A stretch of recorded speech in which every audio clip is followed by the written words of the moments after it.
प्रेमचंद की लघु कहानी कश्मीरी सेब।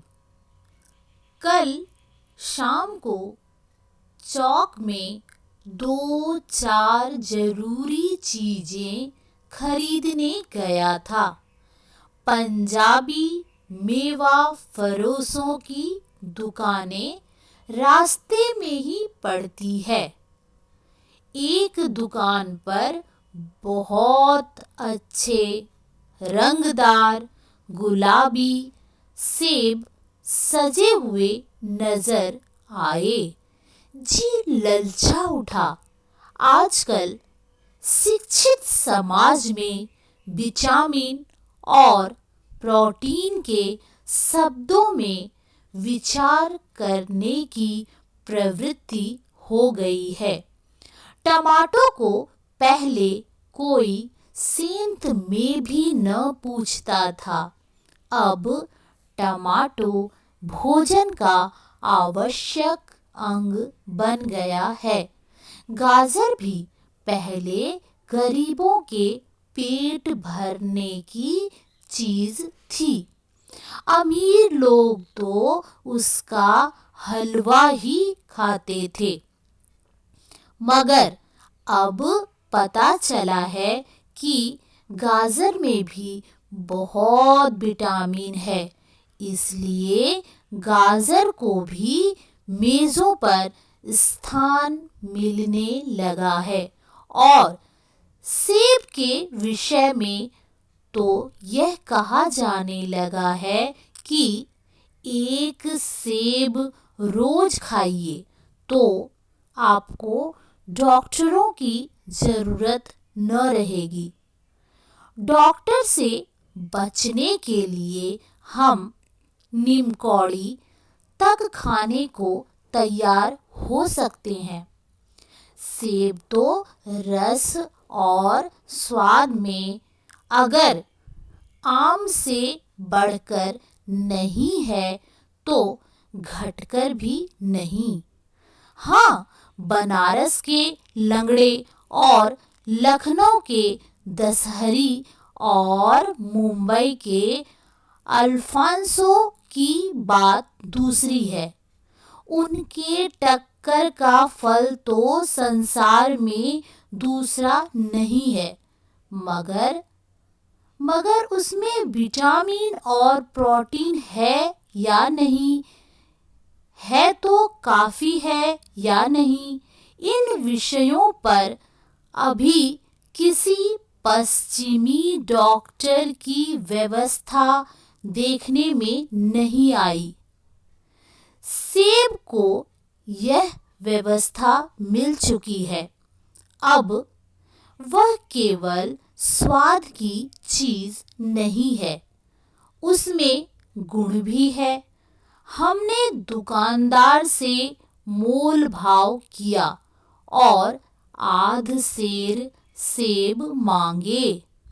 दुकानदार ने कहा, बाबूजी, बड़े मजेदार सेब आए हैं, खास कश्मीर के, आप ले जाएं, खाकर तबीयत खुश हो जाएगी। मैंने रुमाल निकालकर उसे देते हुए कहा, चुन चुन कर रखना।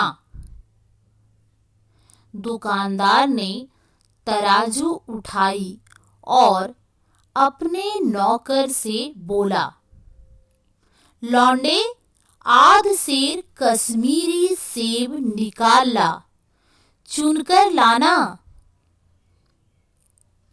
लौंडा 4 सेब लाया।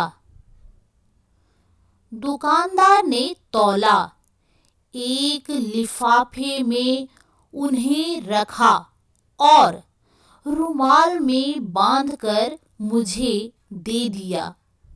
मैंने 4 आने उसके हाथ में रखे। घर आकर लिफाफा ज्यों का त्यों रख दिया। रात को सेब या कोई दूसरा फल खाने का फायदा नहीं है। फल खाने का समय तो प्रातः काल है। आज सुबह मुंह हाथ धोकर जो नाश्ता करने के लिए एक सेब निकाला तो सड़ा हुआ था। 1 रुपये के आकार का छिलका गल गया था। समझा रात को दुकानदार ने देखा ना होगा।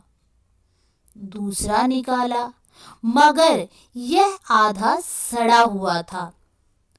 अब संदेह हुआ, दुकानदार ने मुझे धोखा तो नहीं दिया है।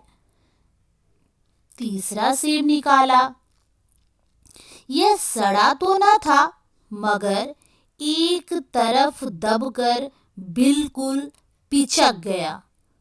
चौथा देखा, वह यों तो बेदाग था मगर उसमें एक काला सुराख था, जैसे अक्सर बेरों में होता है। काटा तो भीतर वैसे ही धब्बे जैसे कीड़े बेर में होते हैं। एक सेब भी खाने लायक नहीं। 4 आने पैसों का इतना गम न हुआ जितना समाज के इस चारित्रिक पतन का।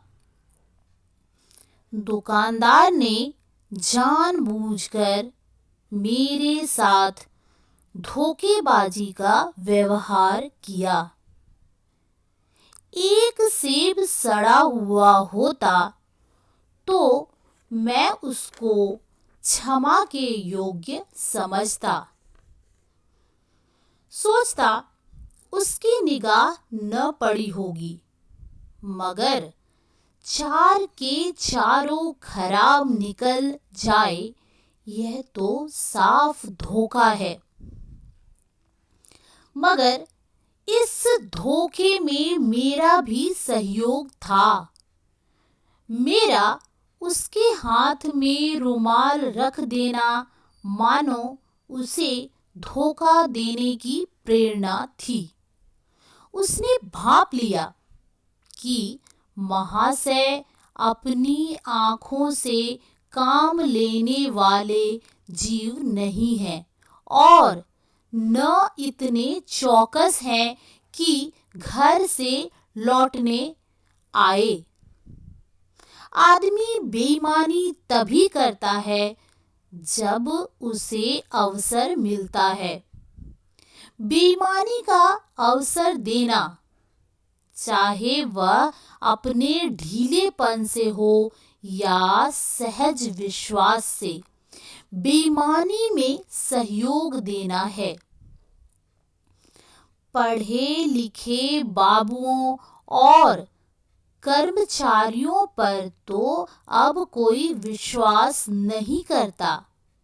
किसी थाने या कचहरी या म्यूनिसिपैलिटी में चले जाइए, आपकी ऐसी दुर्गति होगी कि आप बड़ी से बड़ी हानि उठाकर भी उधर न जाएंगे। व्यापारियों की साख अभी तक बनी हुई थी। यों तौल में चाहे छटाक आध छटाक कस ले, लेकिन आप उन्हें 5 की जगह भूल से 10 के नोट दे आते थे तो आपको घबराने की कोई जरूरत न थी। आपके रुपये सुरक्षित थे।